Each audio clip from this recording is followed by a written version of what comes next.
Hey, what's going on everybody? It's ETAPRIME back here again. Today we're going to be taking a first look at the all-new MSI Claw. Now I do want to mention before we get started here that this is not a full review video. We're going to be taking a look at the overall unit, software, and performance in this video. I do want to spend a couple more days with this to get the full review out of the way. And another thing here is I purchased this with my own funds, so nobody's going to be reviewing this video. It's not a sponsored video or anything like that. But yeah, I'm actually really excited to see a new handheld hit the market. We've got some great ones out there right now, like the ROG Ally and especially the Steam Deck. But to see MSI come to the market with something like this, I think is pretty awesome. Now, if you're watching this video, you're probably familiar with the MSI Claw. So you know the main claim to fame to this one here is it's not powered by a Ryzen chip. Now, 99% of the other handheld gaming PCs on the market are using Ryzen, but MSI opted to use the new Intel Core Ultra chips, and they have two different variants. The Core Ultra 7 155H and the Core Ultra 5 135H. First impressions, I do think it's a good looking handheld. I always have. I actually went to CES in 2023, was able to go hands-on with it. I think the design is really nice and it's very reminiscent of the ROG Ally. Not as heavy as you would think, but you know, we're kind of used to the heavier Steam Deck, so this is coming in pretty light when you compare it. Now, along with the Claw handheld, the only other thing we're going to get in the box in here is, our instruction manual and a 65-watt fast charger. It's got a pretty long cable on it. That's really nice to see. I hate those ones with the short cables. You got to kind of sit up against the wall to play with the thing while it's plugged in. But let's go ahead and boot this up for the first time. And we kind of got to get it out of factory mode, so you do have to plug that charger in the first boot. I could go ahead and unplug it now, but I do need to set up Windows. This comes with Windows 11 pre-installed. So yeah, again, I do like the look of this thing. We've got that RGB around the Hall-based analog sticks. Really nice, clean design here. The buttons are also lit, the face buttons, A, B, X, Y. Round back, we've got that real MSI look. You can see the MSI badge right there in the middle. Lots of ventilation with a little bit of red accents right there through the ventilation system. Not much at all going on around the bottom here, and I would have loved to see another USB Type-C port down here, but unfortunately with a lot of these handhelds, they're just adding a single USB-C. And up top, we've got our volume rocker, 3.5mm audio jack, USB Type-C port, micro SD card slot, and we've got our power button / fingerprint reader, so we can log in pretty quickly to Windows. We do have a few extra face buttons for the built-in MSI Control Center software, and if you take a look at this D-pad just a bit closer, you can see it's kind of a dish style. We can't change this out, and I really do wish it was a traditional style D-pad, but when it comes to the analog sticks, they are Hall-based. We've also got our select button, or menu button, whatever you want to call it, and our MSI Control Center button. Moving over to the right-hand side, we've got our other Hall-based analog stick, A, B, X, Y, and like I mentioned, these are backlit. And moving in a bit closer, our start button and a quick access menu for MSI Control Center. Again, we'll take a real close look at that in this video. Now, of course, the MSI Claw is the new kid on the block, and it's got a lot to live up to, especially to the Steam Deck and the ROG Ally. Wanted to give you kind of a size comparison, also kind of gives you an idea of the difference in screen quality. And speaking of the screen, as you can see here with the three handhelds laid out, that MSI Claw does have a pretty nice and clean screen. When you compare it to the bottom unit here, the ROG Ally, both of them are using a 7-inch IPS at 120Hz with a 1080p resolution, 16:9 aspect ratio, but that MSI does look a lot better when it comes to viewing angles over the ROG Ally. Really surprised by this because I do enjoy the screen on the Ally, but as you can see from these images here, does have much better viewing angles. Now, when we compare it to the Steam Deck OLED, it kind of falls on its face, but I gotta say, the blacks do look a lot deeper on the MSI Claw, and these are both stock out of the box. I haven't messed around with the saturation on either of them, but that Steam Deck OLED does have much better viewing angles. I mean, it's got that OLED display, which looks absolutely amazing. And when it comes to the specs of the MSI Claw, remember, they're offering two different CPU variants. I will be doing a video on the lower end model next, so definitely keep an eye on the channel. But with the one we're taking a look at in this video, we've got that Intel Core Ultra 7 155H, 16 cores, 22 threads. And with this configuration, we get 6 performance cores up to 4.8 GHz, 8 efficiency cores up to 3.8, and 2 low power efficiency cores up to 2.5. Built-in Intel Arc 5 graphics, so we've got that new iGPU, up to 2.25 GHz with 8 Xe cores, 16 GB of LPDDR5 RAM at 6400 megatransfers per second, 7-inch 120Hz IPS display at 1080p, As for storage, it utilizes a 2230 M.2 SSD, and from the factory, you can pick this up with either 512 gigabytes of storage or 1 terabyte, but remember, you can go up to 2 terabytes upgrading that drive down the road if you wanted to. It's got Intel Killer Wi-Fi 7 and Bluetooth 5.4, a 53 watt-hour battery with up to 65 watt quick charging using the included PD charger, but out of the box, you're only doing 40 watts fast charge. You will have to change a setting in the BIOS, or maybe down the road they can update it directly from MSI Control Center. And of course, the MSI Claw is running Windows 11. So the Claw is a pretty comfortable device to hang on to for long periods of time. We've got this flat edge right here that goes right in the palm, no sharp corners. I can reach all of these buttons. And remember, around back, we do have some programmable buttons, just like we've seen on the ROG Ally. Now, we've just got 2 of them back here, but yeah, I mean, these could definitely come in handy for people that want to use them.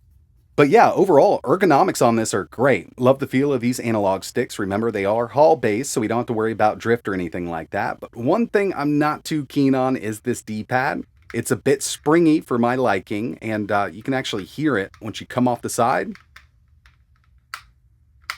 So that's something we'll definitely have to test out in this video.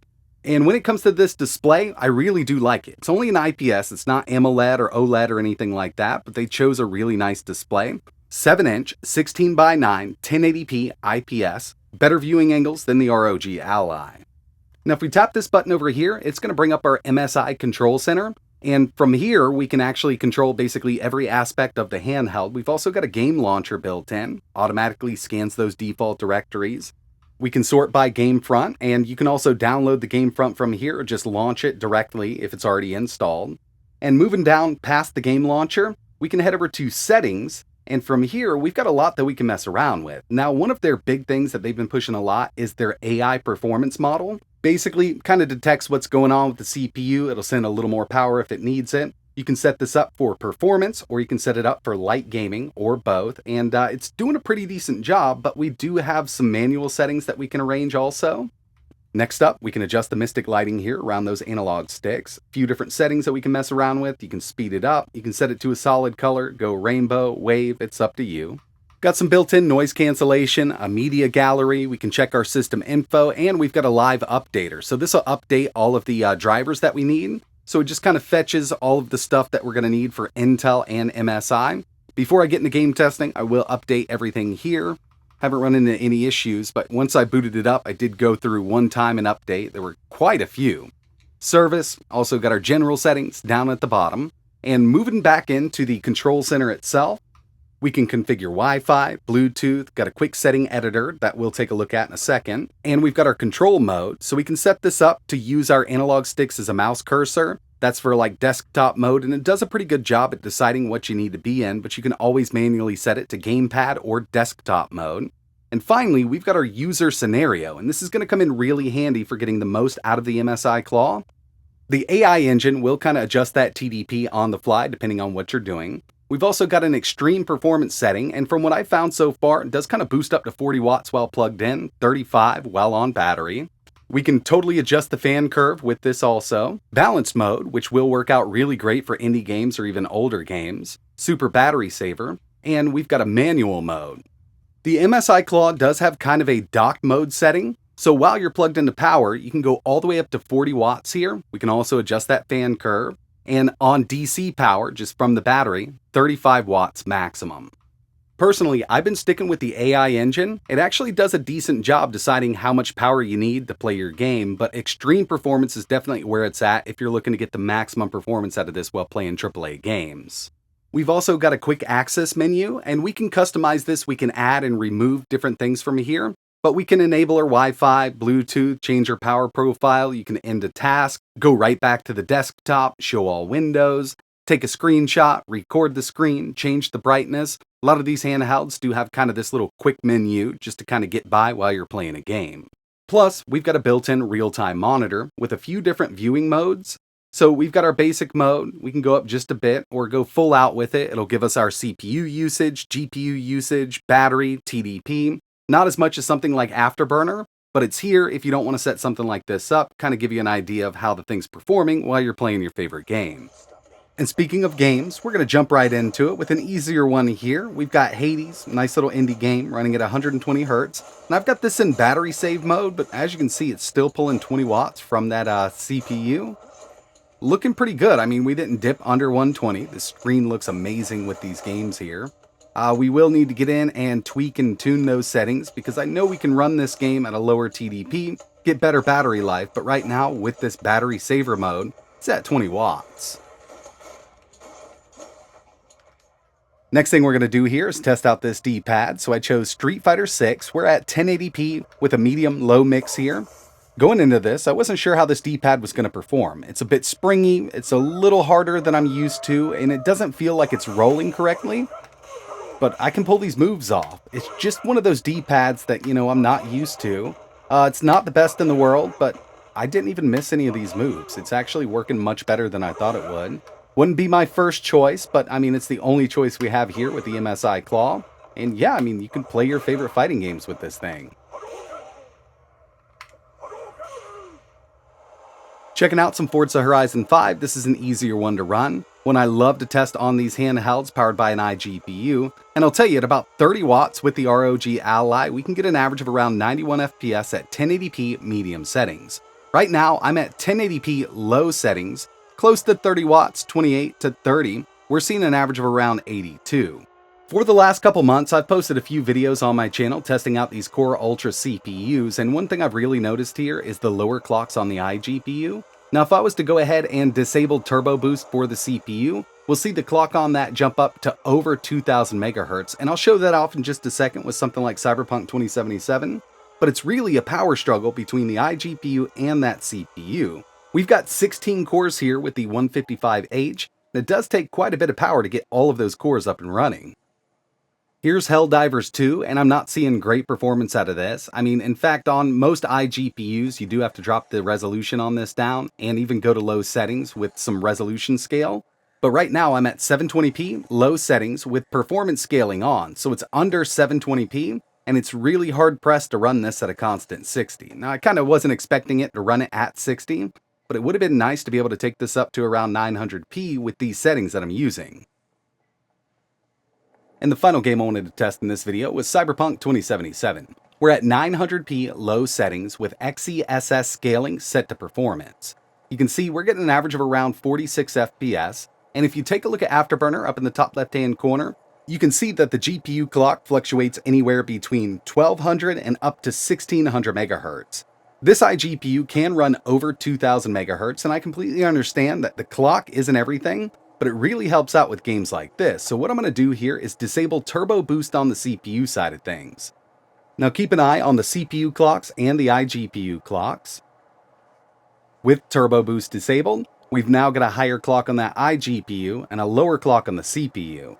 Now this is where the issue comes in with these Core Ultra CPUs. Again, I've been testing them out for the last couple months, and the power balance just isn't right. That's one thing I was really hoping with the MSI Claw, that they would have kind of corrected some of this.